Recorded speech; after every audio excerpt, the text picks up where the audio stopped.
Perkenalkan, nama saya Niti Rahmawati, NIM 2020-2017, kelas 4A2 Manajemen. Di sini saya akan membahas materi tentang e-banking sebagai salah satu tugas akhir ujian akhir semester mata kuliah Manajemen Informasi.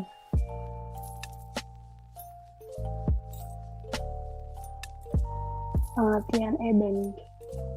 Perbankan e-banking yang juga dikenal dengan istilah internet banking ini adalah kegiatan yang melakukan transaksi pembayaran dan transaksi lainnya melalui internet dengan website milik bank yang dilengkapi sistem keamanan.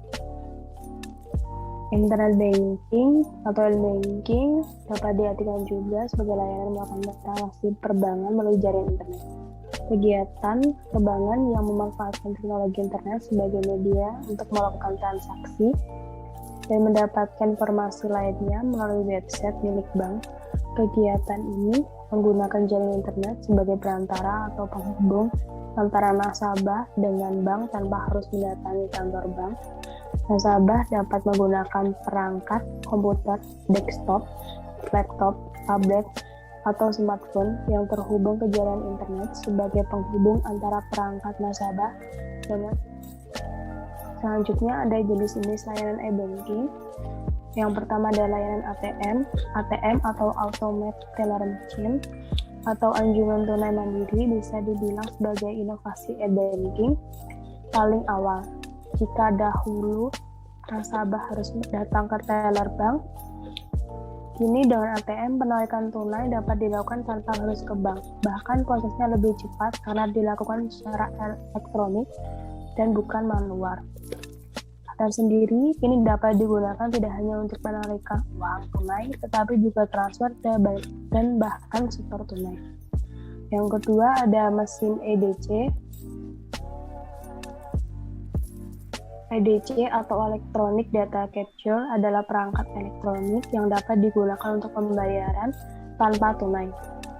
Dengan EDC, nasabah pun tak perlu membawa uang tunai atau menarik uang tunai terlebih dahulu di mesin ATM, tinggal menggesekkan kartu debit mereka untuk pembayarannya. Yang ketiga, ada SMS Banking. Inovasi perbankan pun sampai ke layanan SMS Banking. Layanan ini memungkinkan nasabah untuk melakukan transaksi perbankan seperti transfer uang, cek saldo, dan melakukan berbagai pembayaran tanpa perlu ke ATM. Hanya perlu menggunakan ponsel saja. Yang keempat ada phone banking. Nasabah dapat melakukan transaksi perbankan hanya dengan menelepon. Bedanya, nasabah tidak perlu repot menghafalkan perintah pesan seperti halnya pada SMS banking. Yang selanjutnya ada mobile banking. Mobile banking mulai diperkenalkan sejak internet mulai populer. Sama menggunakan ponsel seperti halnya SMS dan phone banking, namun mobile banking selangkah lebih maju lagi. Mobile banking menggunakan koneksi internet, kemudian nasabah cukup menginstal aplikasi dari bank untuk menggunakan layanan e-banking ini. Layanan e-banking ini pun semakin efisien karena nasabah tidak perlu keluar pulsa untuk membayarkan SMS ataupun telepon dan hanya menggunakan paket data saja. Yang selanjutnya ada video banking. Layanan ini memungkinkan nasabah untuk bertemu staf customer tanpa perlu ke bank, namun mereka cukup mendatangi electronic banking center yang menyediakan mesin video banking tersebut. Pada mesin ini, nasabah dapat bertatap muka dengan staf customer service melalui layar. Kemudian terdapat fitur tanda tangan digital dan pemindai untuk pengesahan dokumen.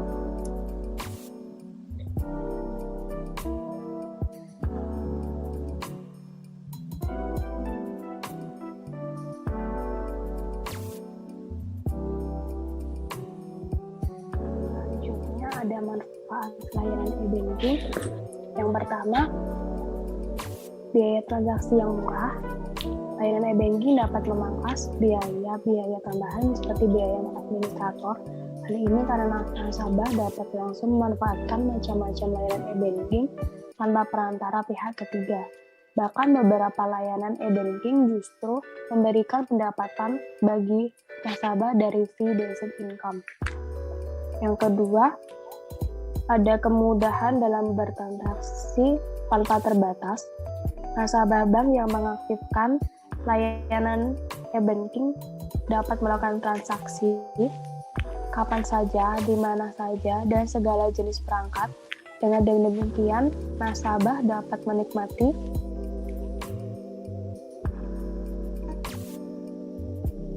layanan perbankan. Yang ketiga, ada keamanan tinggi. Layanan e-banking dilengkapi oleh one-time password dan password yang harus diketahui oleh pihak nasabah. OTP dan password ini dipakai sebelum digunakan layanan e-banking. Dengan begitu, meskipun layanan e-banking mudah digunakan kapan saja, di mana saja, dan menggunakan perangkat apa saja, tetapi keamanannya tetap terjamin. Yang selanjutnya ada fungsi layanan e-banking. Yang pertama, menghemat waktu dan biaya. Nasabah bisa lebih menghemat waktu dan biaya dalam melakukan transaksi perbankan. Nasabah tak perlu lagi mengeluarkan biaya transportasi ataupun antri ke bank lama-lama. Yang kedua, ada mengakumulasi layanan dalam satu waktu sekaligus. Dalam internet banking atau e-banking ini, nasabah bisa melakukan banyak transaksi keuangan, bahkan membuat dan mengatur jadwal. Yang ketiga, menghemat biaya operasional bagi bank. Bank bisa menerapkan sistem informasi teknologi dan mempunyai fitur internet banking. Dengan begitu, pihak bank tidak perlu lagi membuka cabang baru. Yang keempat, melakukan berbagai macam transaksi bank. Transaksi bank bisa dilakukan seperti transfer uang atau bank non-tunai, cek saldo, dan mutasi rekening, bayar tagihan kartu kredit, bayar tagihan bulanan, membeli pulsa elektrik, bayar transaksi di e-commerce. Yang kelima, membuka rekening tabungan baru. Nasabah bisa membuka tabungan seperti pendidikan, tabungan berjangka, asuransi, reksadana, atau juga membuka rekening deposito. Yang keenam, memberikan pinjaman. Nasabah juga bisa mengajukan pinjaman seperti KTA, KPR, KMG secara online dengan mudah dan cepat. Yang ketujuh, mengecek nilai tukar mata uang. Nasabah juga bisa mengecek nilai tukar mata uang rupiah terhadap mata uang negara lain seperti dolar Amerika atau USD, dolar Singapura, dolar Australia, euro, yen Jepang, dan lain sebagainya. Yang kedelapan atau yang terakhir, update program dan produk. Nasabah bisa mengamati berbagai program dan produk terkini dari bank. Selanjutnya ada fitur layanan e-banking.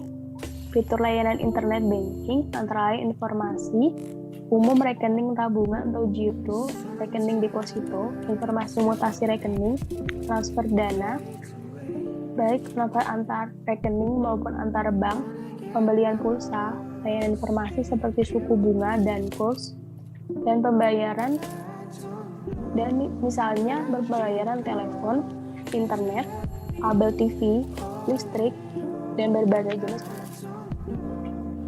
Selanjutnya ada hambatan e-banking. Yang pertama, kerusakan atau kerugian, kehilangan yang diderita oleh bank atau nasabah, diakibatkan juga oleh petugas internal atau manajemen bank. Yang kedua, ada e-banking jadi salah satu target dari para cybercrime yang memiliki kendala dalam hal pembuktian baik secara teknis maupun non-teknis. Yang ketiga, kegiatan e-banking masih belum memiliki payung hukum yang akurat dan tegas yang disebabkan oleh masih stagnannya RUU informasi dan transaksi elektronik. Yang selanjutnya atau yang terakhir, para pelaku usaha perbankan dan masyarakat pada umumnya masih kurang peduli terhadap proses penanganan kasus-kasus tindak pidana e-banking. Selanjutnya ada kejahatan dalam e-banking. Yang pertama ada farming. Penipu atau hacker melakukan pengalihan dari situs yang sah ke situs palsu tanpa diketahui dan disadari oleh korbannya. Kemudian mengambil data yang dimasukkan oleh korban sehingga masuk ke dalam area yang menjadi permainan penipu tersebut. Yang kedua ada spoofing, menggunakan perangkat lunak untuk menutupi identitas dengan menampilkan alamat email, nama, atau nomor telepon palsu di komputer agar menyembunyikan identitasnya. Yang ketiga, ada keylogger, software yang dapat menghafalkan tombol keyboard yang digunakan tanpa diketahui oleh pengguna. Yang keempat, ada phishing, tindakan memperoleh informasi pribadi seperti user ID, PIN, nomor rekening bank, atau nomor kartu kredit secara tidak sah.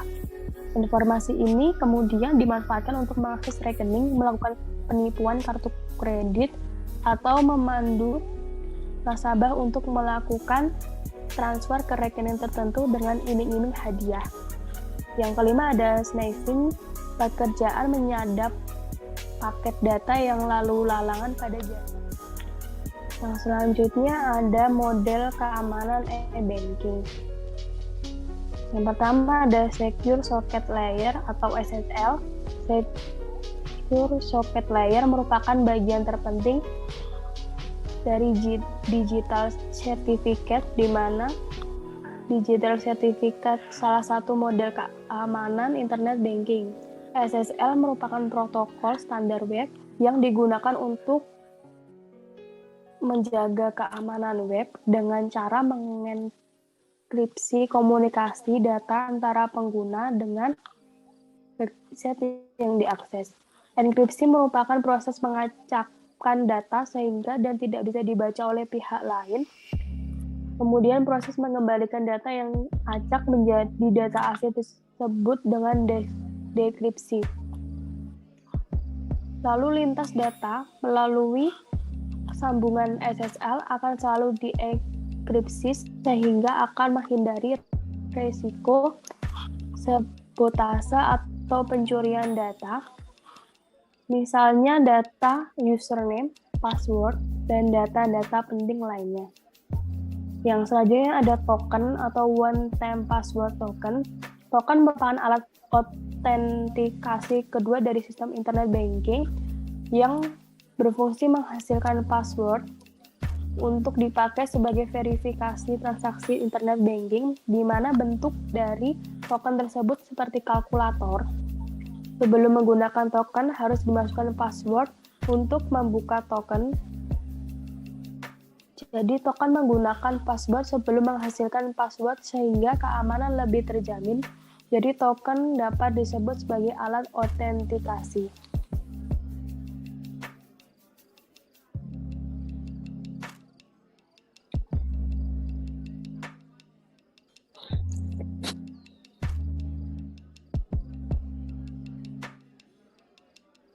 Selanjutnya ada keuntungan dari e-banking.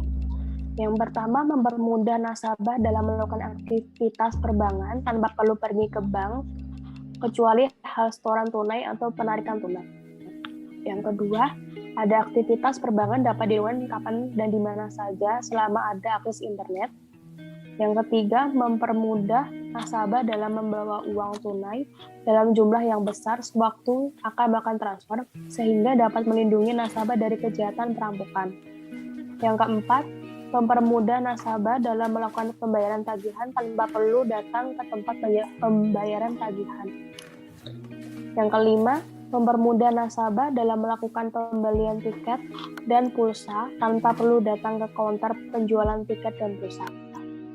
Yang keenam, keamanan sistem internet banking berlapis mulai dari user ID dan password, kemudian website menggunakan SSL dengan algoritma yang berlapis, serta adanya autentikasi kedua untuk verifikasi transaksi seperti token. Atau yang selanjutnya, kelemahan e-banking. Yang pertama, kemungkinan terburuk dari pengguna e-banking adalah pencurian dana yang dilakukan oleh oknum-oknum tidak bertanggung jawab atau yang bisa dikenal sebagai hacker transaksi. Yang kedua, rawan kejahatan online seperti berbagai modus seperti phishing, penawaran hadiah palsu, dan sebagainya. Yang ketiga, rawan terkena serangan malware atau virus. Dan yang terakhir, tidak bisa akses e-banking di daerah terpencil atau koneksi internet rendah. Sekian presentasi dari saya, kurang lebihnya saya mohon maaf. Semoga pembahasan ini dapat bermanfaat bagi kita semua. Sekian dari saya. Wassalamualaikum warahmatullahi wabarakatuh. Salam bahagia untuk kita semua.